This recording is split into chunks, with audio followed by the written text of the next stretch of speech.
بسم اللہ الرحمن الرحیم۔ روزانہ اسلامی واقعات سننے کے لیے ہمارے چینل کو سبسکرائب کریں۔ شکریہ۔ نمرود نے اللہ تعالیٰ کے خلیل حضرت ابراہیم علیہ السلام کو آگ میں ڈالا، مگر نمرود کو اللہ تعالیٰ نے کیسے پالا؟ ایک جہاز سمندر میں جا رہا تھا اور جتنے آدمی جہاز پر تھے سب ڈوب گئے، صرف ایک ماں اور اس کا بچہ، یہ دونوں بچ گئے جو ایک تختہ پر بہہ رہے تھے۔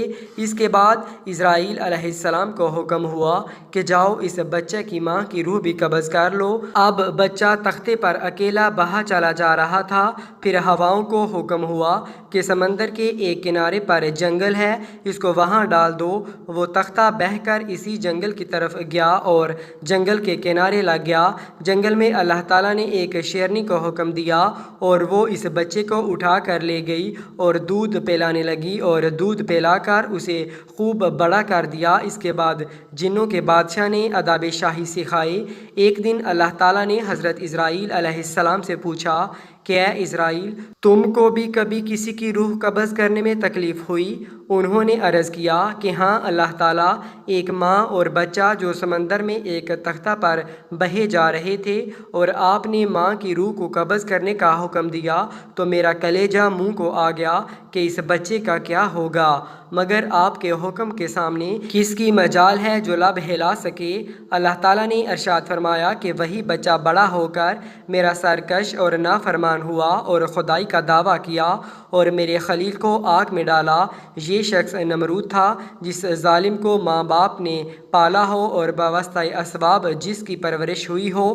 اس کے لیے تو اسباب حجاب ہو سکتے ہیں، مگر اس ظالم کو تو ہم نے براہ راست پالا، اسباب کا بھی کوئی پردہ نہیں تھا، ماں باپ کے بغیر پالا اور سوناس سے پالا۔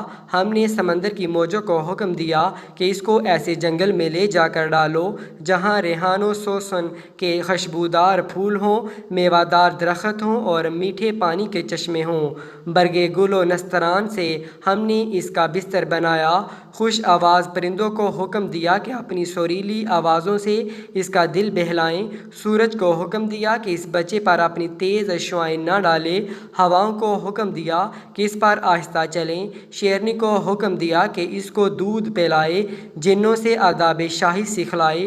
اس کو میں نے بادشاہی بھی عطا کی، غرض اس پر میں نے سدباب و عنایات و اکرام کیے تاکہ بغیر واسطہ اسباب کے میرا لطف و کرم دیکھ لے اور اسباب کے حجابات بھی نہ رہیں، مگر یہی شخص میرا دشمن ہو اور میرے خلیل کو آگ میں ڈالنے والا ہو۔ پس اگر کسی شامت عمل سے اللہ تعالیٰ عقل پر عذاب نازل کر دے تو پھر خیر نہیں، سب کچھ جان بوجھ کر آدمی ہلاکت میں پڑ جائے، اللہ تعالیٰ پناہ میں رکھے۔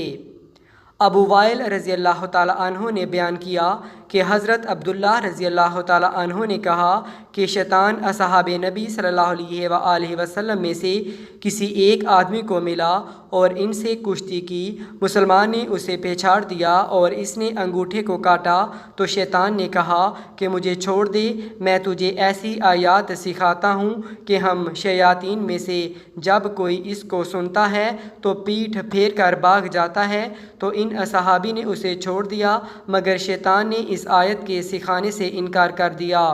تو پھر ان میں کشتی ہوئی، مسلمان نے اسے پھر پچھاڑ دیا اور اس کا انگوٹھا دبایا اور کہا کہ وہ آیت بتا دے۔ اس نے انکار کر دیا کہ وہ آیت سکھائے۔